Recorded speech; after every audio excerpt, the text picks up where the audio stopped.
Good morning, everyone. Happy Friday. I am so happy to be here with you today to tell stories.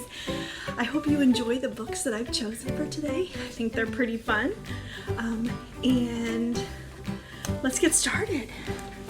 All right, our first book I have for today is called Franklin's Blanket. And this is all about Franklin and his special blue blanket. Oh, and this story is by Paulette. Oh boy, she's got a hard last name. Burgoyes and Brenda Clark. Franklin could slide down a riverbank all day by himself. He could count by twos and tie his shoes. He could even sleep alone. As long as he had a good night story, a good night hug, a glass of water, a nightlight, and his blue blanket. In the beginning, the blanket was big and soft and edged in satin. But with all the snuggling and cuddling, it now had holes in the middle, tatters along the edges, and every year as Franklin got bigger, the blanket got smaller. See the blue blanket? Franklin usually kept his blanket in his top drawer. One night, it wasn't there. Franklin searched around his room. He rummaged through his toy chest. He took everything out of his drawers and his books off the shelves. But he could not find his blue blanket anywhere. He ran to tell his parents. I'm going to turn this way so you can see. "Go back to bed," they said, as soon as they saw him. But, said Franklin. "No buts," said Franklin's father. You've had a good night story, a good night hug, 2 glasses of water, and I turned on your nightlight by myself." "But I can't find my blanket," said Franklin. So Franklin and his parents hunted everywhere. "Try to remember," said Franklin's mother. "When did you have it last?"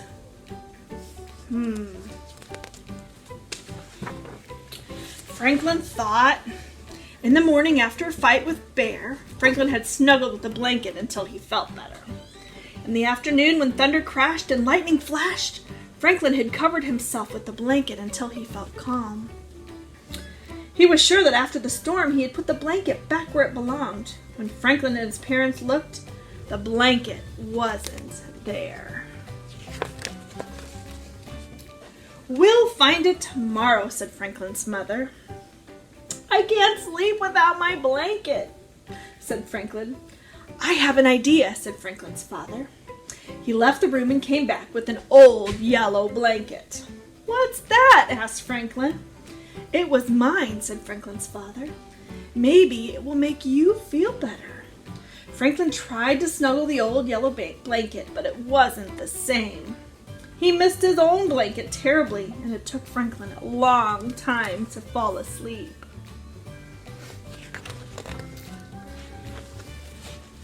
The next morning, Franklin began a search for his blanket. He went to Bear's house first. He looked so glum. The bear asked, "What's wrong, Franklin?" "Did your mother try to give you Brussels sprouts again?" "Worse," said Franklin. "I can't find my blanket." "It's not here," said Bear. "Besides, my mother says big bears like me are too old for baby blankets." "Maybe you don't need a blanket." Franklin knew that Bear always slept with his bunny. "What about your bunny?" asked Franklin. "Bunnies are different," said Bear. Look at his bunny on the bed. Can you see it? Next, he tried Fox's house. The blanket wasn't there either. "Why don't we play?" asked Fox. "No," said Franklin. "I want to find my blanket." "My father says old worn-out blankets are no good to anybody," said Fox. "Maybe you should get a new blanket." "I did." "I like my old blanket," said Franklin. Then Franklin went to Beaver's house. The blanket wasn't there. Franklin looked so sad that Beaver said, "You can borrow my teddy until you find your blanket." "Thank you, Beaver," said Franklin, holding his teddy tightly. That night when Franklin went to bed, he had his father's yellow blanket and Beaver's teddy, but it wasn't the same as sleeping with his own blue blanket. At breakfast, Franklin's father sniffed and pinched his nose. "Do you smell something odd?" he asked. "A sort of musty old sock smell?" Franklin and his mother sniffed too. That's when Franklin remembered. "I think I know what smells." Oh boy, I wonder what smells. Franklin reached under his chair. Uh-oh, look. And pulled out his blue blanket. Plop! A handful of cold, slimy Brussels sprouts spilled out of the blanket onto the floor. His mother and father stared with amazement. "Look," said Franklin, "I found my blanket. I forgot I put it there." "You forgot to eat your Brussels sprouts, too," said Franklin's mother. "Oops," said Franklin, looking a little sheepish. "Old, cold Brussels sprouts sure do stink," said Franklin's father. "All Brussels sprouts stink," said Franklin. Franklin's mother smiled. "I used to hate cabbage," she said. "Now that's a stinky vegetable." "Asparagus," said Franklin's father. "That's even stinkier than Brussels sprouts and cabbage mixed together." "Broccoli," shouted Franklin. Then he stopped. He liked broccoli. "It stinks, but I wouldn't hide broccoli," he said. "That's good news," said his father. Franklin helped him tidy the mess. Then Franklin picked up his blanket. "I don't care that you're old and full of holes," he said, "but you sure do need a bath." That night before, let's turn it so you can see. That night before his goodnight story, his goodnight hug, his glass of water, Franklin put his father's yellow blanket back where it belonged. He was glad that he lived in a house where even old blankets had their special place. The end. All right, our next story you guys have heard before, but it's a really important story, so I want to make sure that I tell it again. So you may have heard on the news the last couple of days that many places are requiring you to wear a mask. And I know it's really hard sometimes to wear a mask, and it can be really scary, but it's really important to keep everyone safe. So this is one of the masks I have. I have a lot of masks because I like to change mine out and I like to match my outfits. But this one I have is just one of those disposable ones. I bought it at Sam's. And when I put it on like this. And I pull the top and the bottom and I open it. And this one has a nose piece so I can squish it down by my nose. See? You can't see that I'm smiling, but I am. And remember, look, it's just me with a mask. So it's really important that we practice wearing our masks when we're at home so that when we go places like the grocery store or Target or maybe to a sporting event that we are comfortable wearing our masks. It's super important to keep everyone safe. But I have a story for you, and you've seen this one before. It's all about wearing a mask. So I'm going to read this one for you so you can help remember about wearing a mask. Sometimes adults and kids need to wear masks to protect other people from getting sick. This might be something new for me. Masks might feel kind of uncomfortable at first, but I'll get used to it. Even when I wear a mask, I need to stay 6 feet apart from other people. Do you remember what that's called? It's called social distancing. It is still okay to hug and touch my family. That part's really important, that we hug our family, isn't it? I usually don't need to wear a mask inside my house or in my yard. You don't have to wear a mask at home most of the time. If I go to a store or to an appointment, I need to wear a mask. So if you go to Target or you go to the doctor, you'll have to wear a mask. if I go somewhere with my family and there are other people around, I should wear a mask. A mask can protect other people if I cough or sneeze. It will also protect me from others. See, if everyone wears a mask, then we're all protected. Isn't that cool? It's still important for me to wash my hands and use hand sanitizer. Doctors are working very hard to find ways to make COVID-19 go away. Once it is gone, I won't have to wear a mask anymore. Wearing a mask is different, but it will be okay. So friends, I hope that you are doing a good job wearing a mask. It would be so fun if you sent me a picture of yourself wearing a mask. So take a picture wearing your mask like I did with my mask and send a picture to me, and you can send it to my email. It's Andi, A-N-D-I, at DSAGSL.org. I hope that you send me a picture of you wearing a mask, because that would be fun. Then we can see each other wearing a mask and we'll recognize each other if we see each other out. Okay, this next book is probably my favorite book to read. In all my years of teaching, we read this book over and over again because it's so special. This book is called Dear Zoo, and it's by Rod Campbell. Now this book, you'll have to help me read it because it's got some emotions to it, but it's really fun. It goes like this. I wrote a letter to the zoo and I asked them to send me a pet. So they sent me a, what's in here? Oh, it's an elephant! Can you sign elephant? But he was too big. This is the part you can help me. So I sent him back. So they sent me a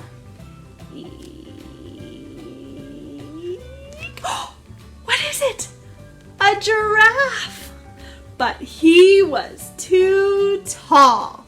So I sent him back. So they sent me a what is it? A lion. But he was too fierce. So I sent him back. What's next?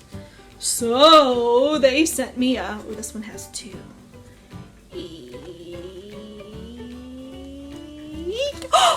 What is it?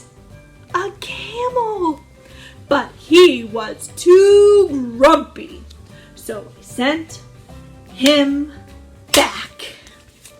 So they sent me a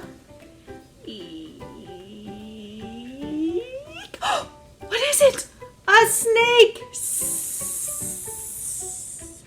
But he was too scary. So I sent him back.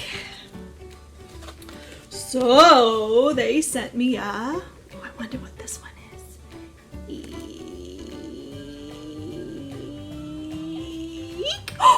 What is it?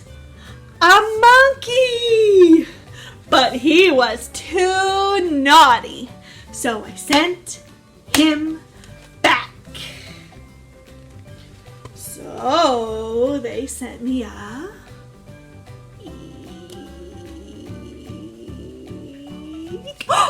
oh look, a frog, but he was too jumpy. So I sent him back. So they thought very, very hard and they sent me a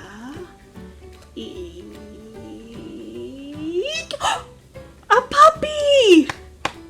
And he was perfect. So I kept him. Isn't that a fun story? All right, our last story today. I'm going to give you a hint of what it might be about. See if you can guess what it might be about. Let's see. Oh, look. Can you guess? Can Can you guess what it's about? You're right. It's about a spider. Do you know a song about a spider? I do. This book is called The Itsy Bitsy Spider. I bet you know this song. And this one is told and illustrated by Itsy Trapini. Boy, some of these authors have really cool names, don't they? Okay, here we go. This spider in this book is pretty cute.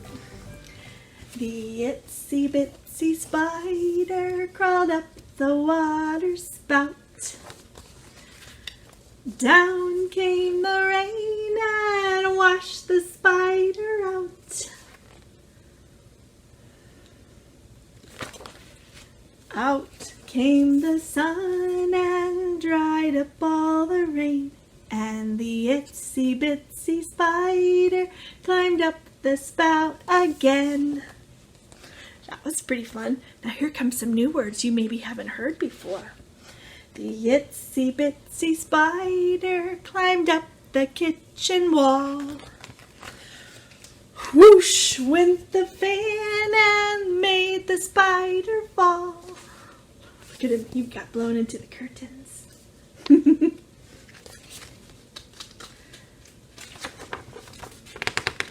Off went the fan, no longer did it blow, and the itsy bitsy spider back up the wall did go.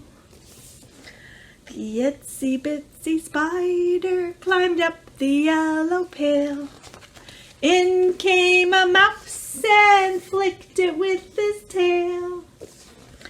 Down fell the spider, the mouse ran out the door, and the itsy bitsy spider climbed up the pail once more.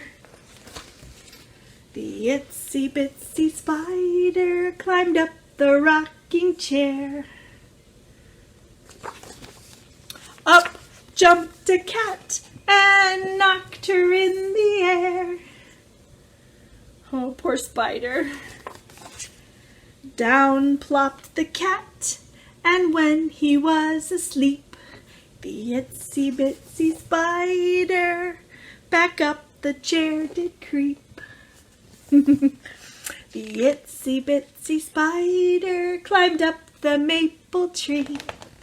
She slipped on some dew and landed next to me. What would you do if a spider landed next to you? I would scream. Out came the sun, and when the tree was dry, the itsy bitsy spider gave it one more try. The itsy bitsy spider climbed up without a stop. She spun a silky web right at the very top. She wove and she spun, and when her web was done, the itsy bitsy spider rested in the sun. Isn't that a fun book? There's lots of new verses for the itsy bitsy spider. I love that. Well, friends, thank you so much for joining me today for Storytime. It was a joy to be here with you. I can't wait to see you on Monday for Music and Movement, and I'll see you again next Friday for stories. Bye, friends. We'll see you next time. Mwah!